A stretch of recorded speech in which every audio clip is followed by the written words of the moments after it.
ન જાણ્યું જાનકીનાથે સવારે શું થવાનું। દિયોદરના નોખા ગામના ભક્તનું અયોધ્યામાં હાર્ટ એટેકથી નિધન। મૃતદેહને માદરે વતન દિયોદરના નોખા ગામે લવાતા આખું ગામ હિપકે ચડ્યું।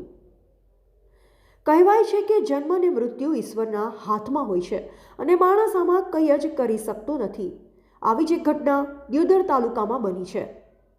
તાલુકા મથક નોખા ગામના રામભક્ત ઘરેથી ખુશી અયોધ્યા રામલલ્લાના દર્શન કરવા નીકળ્યા હતા અને દર્શન કરી પરત ફરતા અચાનક તેમને હાર્ટ એટેક આવ્યો ને જેના લીધે અયોધ્યામાં જ તેમનું પ્રાણ પંખેડું વિખરાઈ ગયું।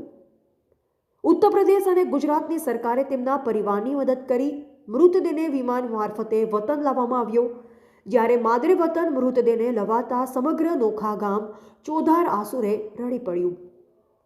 દિયોદર તાલુકાના ભાજપા સંગઠિત કાર્યકરો 9 ફેબ્રુઆરીના રોજ પાલનપુરથી અયોધ્યા રેલવે મારફતે રામલલ્લાના દર્શન કરવા માટે ગયા હતા। ત્યારે રવિવારે સવારમાં અયોધ્યા રામ મંદિરમાં પહોંચી મંદિરમાં દર્શન કરી પરત આવતા હતા, જે દરમિયાન આકસ્મિક રીતે હાર્ટ એટેક આવતા દિયોદરના નોખા ગામના ગોરધનભાઈ નાગજીભાઈ ઠાકોર ઉંમર વર્ષ 55 ઢળી પડ્યા। ત્યારે ગામના આસપાસના દર્શનાર્થીઓ તાત્કાલિક ધોરણે અયોધ્યામાં આવેલ હોસ્પિટલમાં સારવાર અર્થે લઈ ગયેલ, જેના પરજ પરના તબીબે તેમને મૃત જાહેર કરતા સાથી રામ ભક્તોમાં શોકનું મોજું ફરી વળ્યું હતું। ત્યારે મૃતકના સમાચાર વાયુવેગે વતન દિયોદરના નોખા ગામમાં મળતા જ સમગ્ર નોખા ગામમાં શોકની લાગણી પ્રસરી હતી।